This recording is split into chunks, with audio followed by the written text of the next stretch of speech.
Yo estoy tan convencida de que lo que Dios tiene para este tiempo es algo que ya estamos experimentando. Escuchar a la pastora fue para mí otra confirmación de que Dios tiene algo tan fuerte para nosotros y hace sentido. La opresión que nos ha tocado vivir en días pasados, nos identificamos, pero ahora oraba antes de que comenzara el congreso y yo sé que hay una lucha espiritual porque hay una libertad que necesita ser manifiesta en nosotros.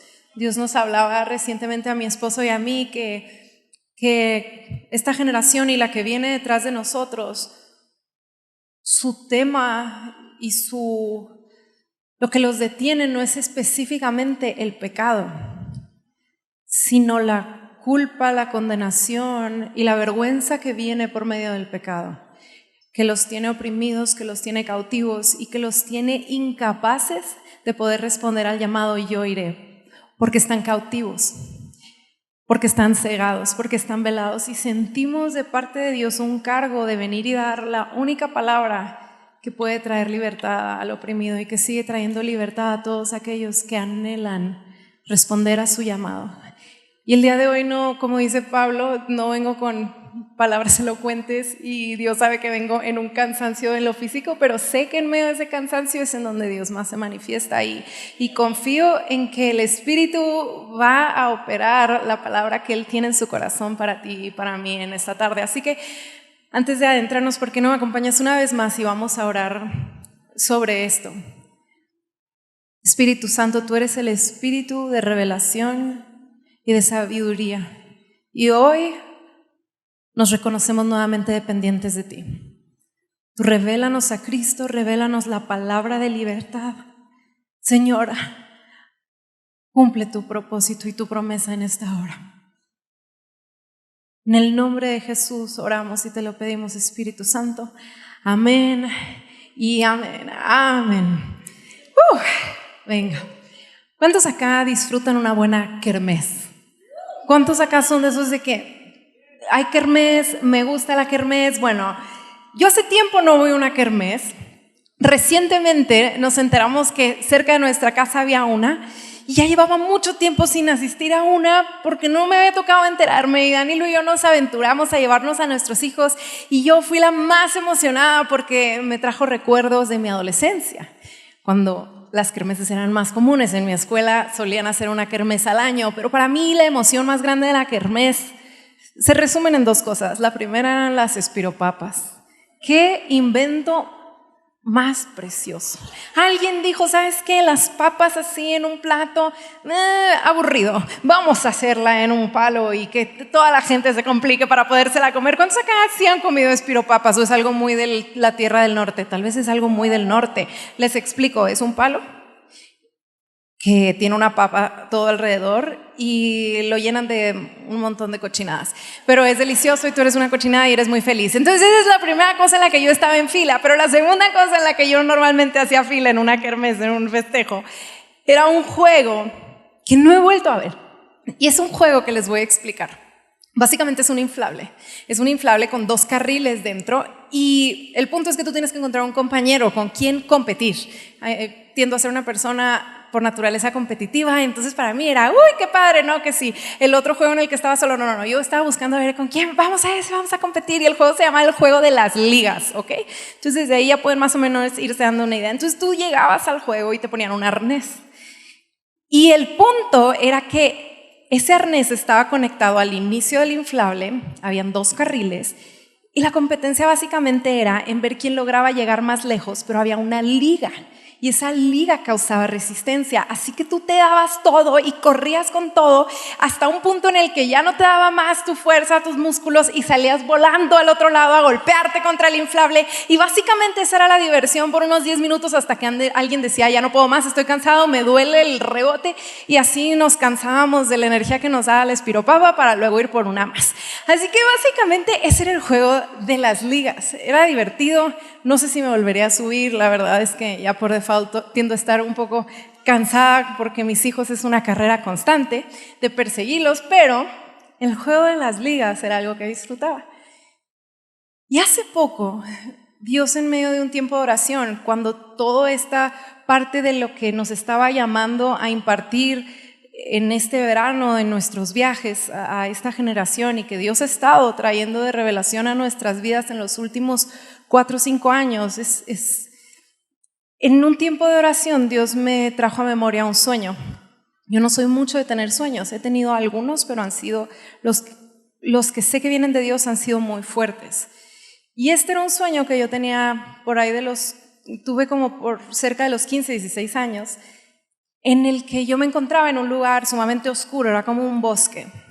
Y básicamente veía como una luz al otro lado, que mientras avanzaba el sueño yo entendía, y también al despertar, yo entendía que era Cristo, que era Dios, que era la persona de Jesús. Y entonces en este sueño yo me veía corriendo hacia Él, respondiendo a su voz, deseando estar cerca, pero llegaba un punto antes de poder acercarme más que algo con fuerza me regresaba al lugar de origen, que era como un árbol. Y básicamente cuando hago en ese sueño, ya saben que de repente estás en primera persona y luego estás en tercera persona y luego aparece, no sé, algo. Bueno, aquí pasé como un plano completo. Y me daba cuenta que en mis intentos había como unas ligas que me amarraban a ese mismo lugar de inicio, y que cada vez era menos lo que lograba yo llegar y acercarme, porque habían como unas ligas, como unas cadenas que me seguían amarrando y dejándome cansada, cargada y sin esperanza de poder llegar al deseo que había dentro de mí y sobre todo dentro del corazón de Dios. Y al paso de los años, por los procesos de Dios, como lo hablábamos, he tenido entendimiento de lo que eran esas cadenas que me mantenían separada de poder realmente experimentar a Dios, aún cuando yo nací de cuna cristiana, aún cuando yo me sabía muchísimos versículos de la Biblia, aún cuando yo ya servía, había el conocimiento, pero no había la experiencia.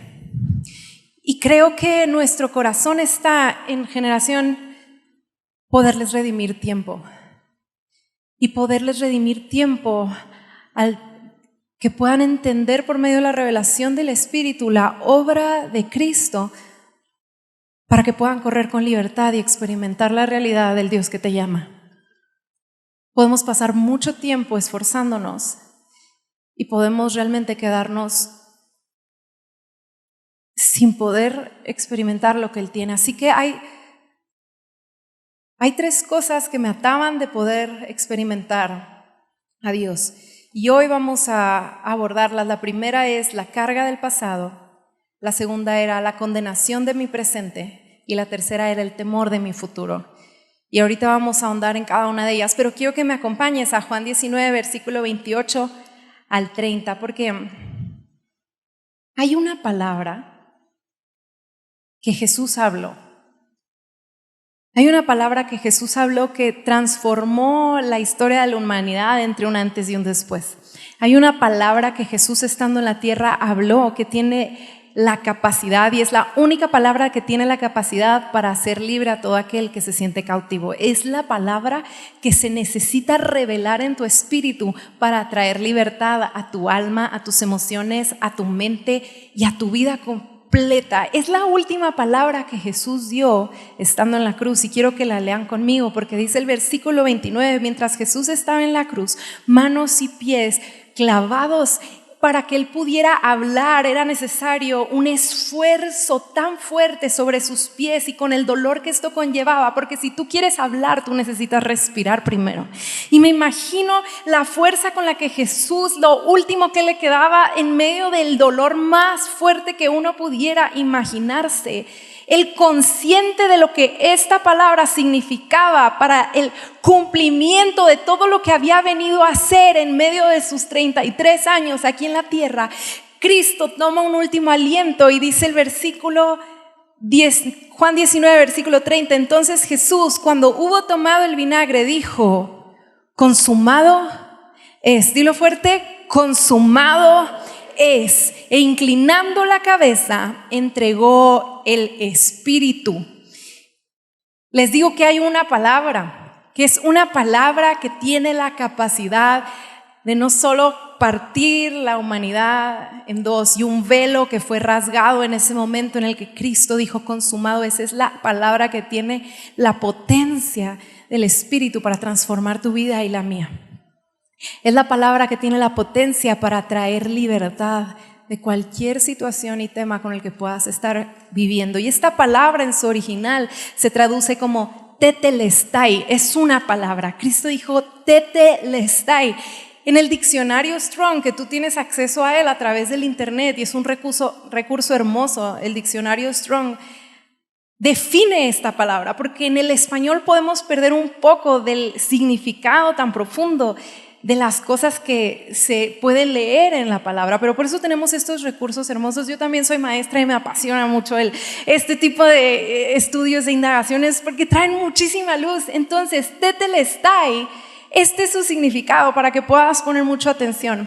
Significa terminar, significa completar, ejecutar, quitar carga, pagar completamente una deuda, satisfacer, consumar y destruir. Es una palabra tan profunda que no me daría una hora que podemos, 50 o 40 minutos que tengo, no me daría jamás para poder explicar la potencia de lo que significa que Jesús haya dicho consumado está.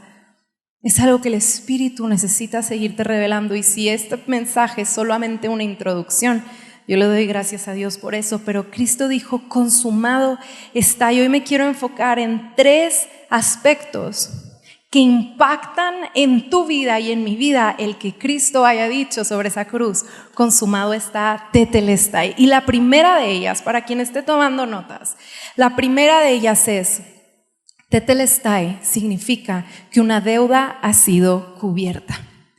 Tetelestai, consumado está, significa que una deuda ha sido cubierta. En el contexto histórico, una persona decía tetelestai cuando al tener una deuda con alguien más, lo que para nosotros podría ser una deuda de un crédito con el banco, el último día que pagaba, el último peso para cubrir esa deuda, se decía tetelestai. Se decía la deuda fue saldada, era la manera en la que se explicaba que ya no había más deuda. Una persona naturalmente no quiere vivir con deudas, uno no busca estar persiguiendo deudas, sería algo extraño. Y en la celebración que existe cuando una deuda es saldada es real. Mi tema es que en medio de nuestra realidad podemos conocer y haber leído consumado está, pero eso no significa que esto ha sido una revelación en nuestra situación. Y podemos seguir viviendo con una mentalidad de deuda con Dios. Podemos seguir viviendo con una mentalidad de que yo le debo a Dios. ¿Cómo se ve esto en el día con día? Con que tú sigues intentando pagar de alguna manera con tu esfuerzo, con tu sudor, con tu moral, con tu buen comportamiento, con tu asistencia, con tu estar aquí. La gracia, el favor, la bendición y la salvación que Dios ha dado. ¿Y sabes cómo nos vemos? Lo veía con este ejemplo. Nos vemos como si yo tengo una deuda con el banco que hice con el banco por un tema y llego y le digo, listo, ya tengo el tetelestai, ya tengo lo que necesitas, y de repente saco de mi bolso y saco un montón de billetes del Monopoly. Sería, por favor, señorita, retírese de aquí. Esta no es una moneda con la que tú puedas pagar. Bueno, así de ridículos nos vemos tú y yo intentando con el sudor de nuestra frente y nuestra buena moral y nuestro esfuerzo pagar algo que, quiero decirte, no tienes ni siquiera manera de pagarlo. Porque tú y yo, a diferencia de lo natural, un niño no nace con una deuda con el banco normalmente. Un adulto se hace de deudas. Pero en lo espiritual, tú y yo sí nacemos con deuda. Y le abonamos con una naturaleza de pecado. Con las fallas, el pecado es el errar en el blanco. Pecado en su significado quiere decir errar en el blanco. Erramos por naturaleza en el blanco que es Cristo. No somos por naturaleza como Cristo. Tenemos una naturaleza pecaminosa. El intentar con un buen comportamiento Saldar una cuenta es imposible porque tú y yo no tenemos la moneda de transacción que Dios necesita. Tú y yo tenemos dinero del Monopoly. Pero quiero decirte algo. Cristo es la moneda suficiente para cubrir una deuda que tú y yo teníamos con el Padre, que tú y yo teníamos con Dios. Tú y yo no podemos hacer nada, y es como veíamos ahorita en Isaías, es hasta que la revelación de la conciencia de lo que somos independientes de Dios, de nuestra decepción, de nuestros intentos por cubrir una deuda que nos mantiene en un ciclo vicioso de culpa y de vergüenza, es hasta que se nos revela que entonces podemos decir: Cristo, revélame la obra consumada de tu cruz, porque tú dijiste la deuda fue cubierta. ¿Cuál deuda? La deuda que tú y yo teníamos por ser pecadores. Cristo, en semejanza de hombre, tomó nuestro pecado y saldó la deuda, y tu herencia es libertad, y tu herencia es deleite. Y por eso es que Jesús proféticamente les decía a los religiosos de su tiempo, que seguían convencidos de que ellos iban a poder algún día cumplir con la ley de Dios, y que estaban convencidos todavía de que ellos tenían suficiente recurso para cubrir la deuda. Jesús les dijo: vengan a mí, ustedes que están cansados y cargados, que yo les daré descanso para el alma, porque mi yugo es fácil y ligera mi carga. Y sabes, el cansancio y la carga no es la realidad de la vida que Dios ganó por ti en la cruz. No lo es. Y no dejes que eso siga siendo algo que te mantiene atado, tal vez sabiendo de Dios, pero no experimentando de Dios, porque la culpa del pasado nos mantiene exentos de la realidad del consumado desde el presente de Cristo. Tú necesitas salir de esa mentalidad de culpa, de que cada vez que te acercas a Dios, lo primero que haces es: perdóname Dios, perdóname Dios, perdóname Dios. Y yo no estoy diciendo que no debe de haber un espíritu de arrepentimiento, pero es un arrepentimiento desde la obra consumada de la cruz, desde la revelación de lo que Cristo ya hizo en la cruz. Porque si tú crees que tu culpa y tu pecado es más fuerte, entonces no has entendido lo que Cristo pagó en la cruz. Hay libertad. Y de ahí conecto con el siguiente punto, porque la segunda cosa que Dios obtiene en medio de la cruz y en el tetelestai es, número 2, una condena que fue cumplida. Explicación en su contexto: cuando un prisionero, un esclavo, terminaba de saldar su deuda con su amo, con lo que sería ahora un prisionero, su sentencia y su condena en la cárcel, lo último que se decía es: tetelestai, has suplido tu sentencia y tu culpa. Y Cristo en la cruz dijo: consumada está la sentencia y la condena que tú y yo teníamos por lo mismo, el tema de nuestro pecado. Entonces Él ya ganó tu libertad y cumplió tu condena.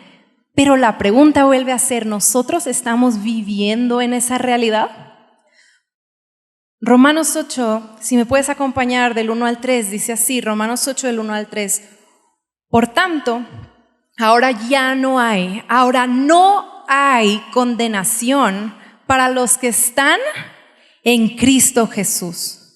Voy a irme al versículo 2, porque la ley del Espíritu de vida en Cristo Jesús te ha libertado de la ley del pecado y de la muerte. Voy a ponerles un ejemplo que a mí me ha dado mucha claridad. Tú puedes decir en un momento: ¿sabes qué? Y más quiero que podamos poner atención. Dice: la ley del Espíritu de vida de Cristo te ha librado de la ley del pecado y de la muerte. Estamos hablando de ley, estamos hablando de régimen. Una persona que está en prisión está bajo la ley de la prisión. No se rige por lo que quiere, es por lo que tiene, porque es esclavo, porque es prisionero. Y había una ley que estaba sobre nosotros, que es la ley del pecado y de la muerte. No es una falla moral, es una ley, es un gobierno. Entonces tú un día podrías decir: ¿sabes qué? Yo voy a vencer la ley de gravedad. Mira, Estoy venciendo la ley de gravedad, el bote no se está cayendo, pero va a ser cuestión de tiempo para que la ley de gravedad opere sobre tu fuerza. Tú no vas a poder detenerlo, se te va a entumir el brazo y se va a caer. Tú y yo no teníamos manera de salir de esta esclavitud, así como Israel no tenía manera de salir de la opresión de Egipto. Tú y yo no teníamos manera y no tenemos manera de salir de una ley de pecado y de muerte, y por eso Cristo vino y murió en la cruz, para hacernos libres de la esclavitud. Y dice Romanos, porque Dios no nos ha dado ya un espíritu que nos mantenga en esclavitud y en temor, sino que es un espíritu de adopción por el cual ahora clamamos, Abba, Padre. Cristo en ti debe ser una realidad de libertad. Tú ya no puedes creer las mentiras de que tú eres esclavo a tu naturaleza si realmente has puesto tu fe en Cristo. Tú ya no puedes creer las mentiras de que tú eres esclavo a tu genealogía natural, alguna maldición generacional, algún patrón de tu carne, al sistema del mundo. Si Cristo realmente se ha revelado y su Espíritu Santo está en ti, dice que todos los que son hijos son guiados por medio del Espíritu, y esa guianza se revela en que ya no hay nada que te pueda mantener atado a una esclavitud de la cual Cristo te hizo libre y ganó en la cruz. Dios sacó a Israel de la esclavitud demográfica, situacional que vivía en Egipto, pero muchos se quedaron en el desierto porque ellos nunca fueron libertados de la esclavitud de Egipto de entre de ellos. De sus mentes ellos seguían diciendo es que, y sabes que ese es que es la libertad que Dios tiene que hacer en tu vida. Es que así eran mis papás, es que soy, es que así es que tengo miedo, es que el Espíritu Santo y la obra consumada de la cruz tiene el poder para sacarte no solamente de una situación de esclavitud, sino de una mentalidad de esclavitud. Tú ya no eres esclavo. Tú eres libre y tenemos que aprender a tomar posesión de esa libertad y de esa realidad de que ya no estamos encerrados en una jaula o en una prisión. Ahora estamos sentados juntamente con Cristo en lugares celestiales, independiente de dónde estás físicamente. Pablo estuvo encerrado en una cárcel por tanto tiempo, pero su espíritu nunca estuvo prisionero, porque su espíritu experimentaba la libertad del consumado está. Así que no importa si tú situacionalmente pudieras llegar a estar en una prisión, si tú ya has experimentado la libertad del espíritu, tú eres verdaderamente libre y nada nos puede detener. Y nada te puede detener. Dice Romanos 8, versículo 33. Más adelante dice, ¿quién acusará a los elegidos de Dios? Dios es el que justifica. ¿Quién es el que condena? Si Cristo es el que murió, si más aún el que resucitó, el que además está sentado a la diestra de Dios, el que también intercede por nosotros. Ya no hay condenación para quienes están en Cristo Jesús, porque estamos sentados en lugares celestiales juntamente con Él. ¿Lo crees? ¿Lo creemos? Si me puede ir acompañando la banda, por favor, gracias. Creo que todo esto nos ayuda a entender más que no eran meras frases que Pablo se repetía, sino que eran realidades que él experimentaba. Y que él dice, ya no, traigo mi camiseta, no yo sino Cristo, ya no vivo yo, sino que Cristo vive en mí. Ya no vive esta naturaleza que es esclava por herencia, sino que ahora es Cristo el que vive en mí. Y las cosas viejas pasaron, ya pasaron, y aquí todas son hechas nuevas. Para tu vida realmente todas las cosas han sido hechas nuevas. Y lo que ahora vivo, lo vivo por la fe en el Hijo de Dios que se entregó, que me amó y se entregó a sí mismo por mí. Y vamos a llegar al punto número 3.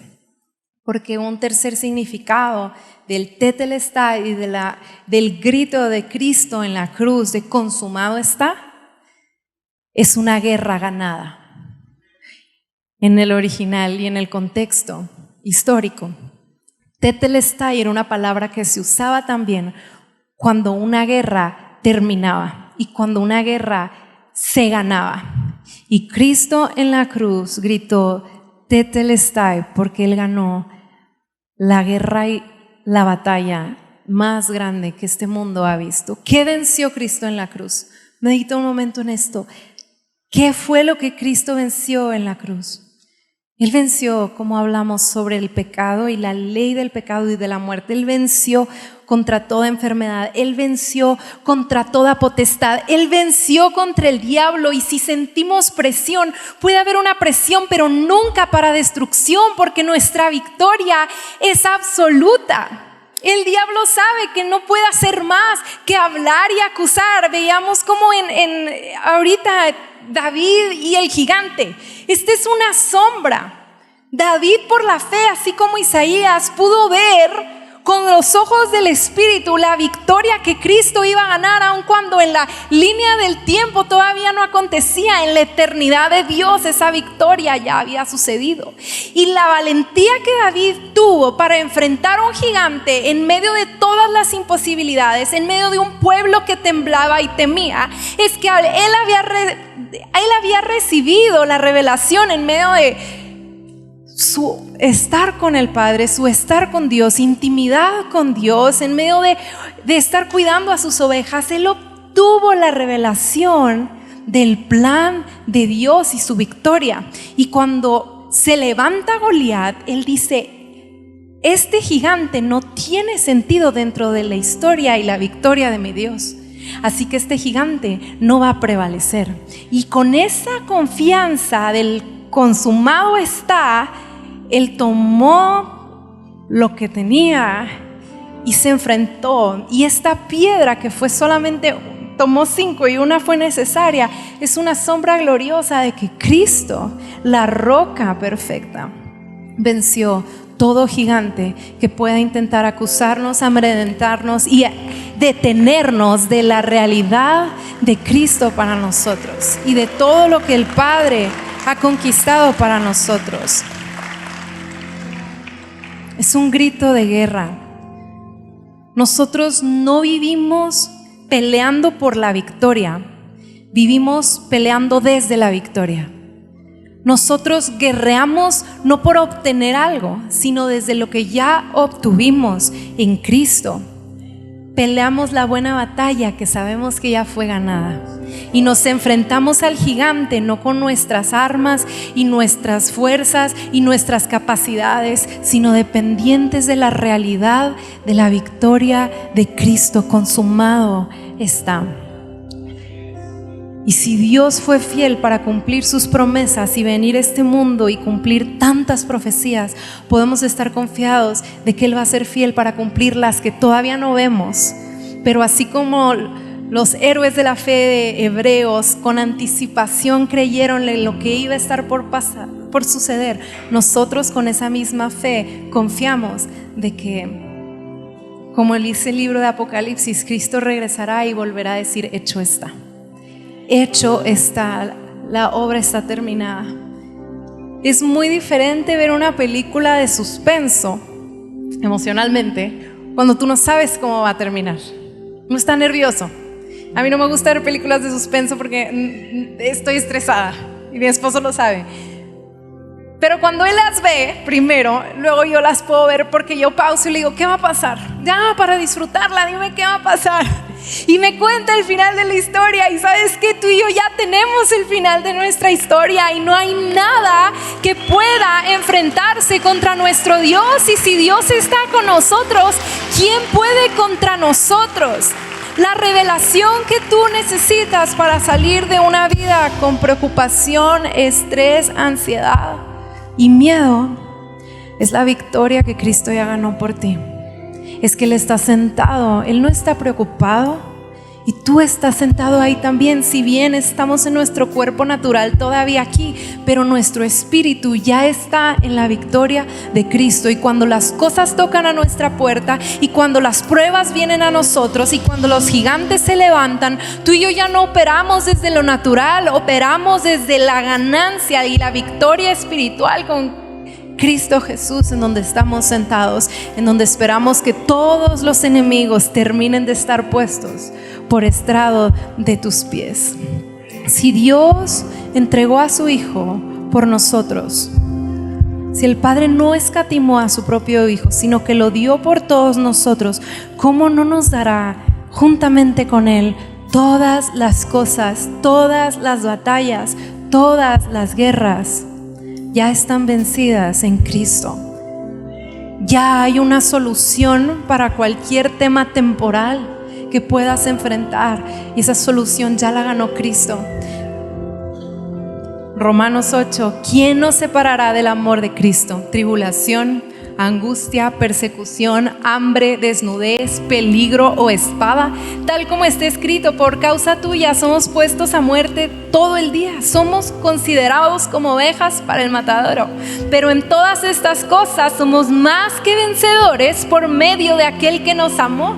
Porque estoy convencido de que ni la muerte, ni la vida, ni ángeles, ni principados, ni lo presente, ni lo porvenir, ni los poderes, ni lo alto, ni lo profundo, ni ninguna otra cosa creada nos podrá separar del amor de Dios que es en Cristo Jesús, Señor nuestro. Porque Él ha consumado la obra, Él ha pagado la deuda, Él ha cubierto la sentencia y Él ha ganado la victoria, y en Él nosotros también. Y esta revelación te dará una libertad para correr y correr en pos de Él y traer mucho fruto, y fruto en abundancia, y presentarte como un siervo fiel. Pero tú no puedes ser un obrero efectivo si primero no eres libertado. La mies es mucha y los obreros son pocos, pero yo creo que la parte del por qué son pocos es porque muchos siguen atados a estos engaños y a una falta de revelación de la obra de la cruz.